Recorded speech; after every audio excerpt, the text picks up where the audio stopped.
Ya, katika mambo makubwa tuliyoyapitia kwenye uundaji wa Damaresi ni mambo mengi mengi mengi makubwa, lakini ambalo siku zote waga linanielight na kuniambia kwamba umefanya kazi nzuri ni pale nilipoamua kupiga mahesabu, kuchakatua mpaka kupata bei ya single song in the world, kwamba watu wamezoea kuuza LP, EP, mixtape, wengine sijui album, lakini je, nyimbo yako moja unajua bei yake?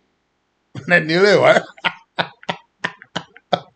Sorry kidogo, umenielewa eh? Nyimbo yako moja unaijua bei yake? Nikakuta kwamba hakuna mtu anayejua, wote wanataka mpaka iwe album, mixtape, EP, sijui nini. Kwa hiyo ndo nikachakatua, nikafanya mchakato mpaka nikaja na 333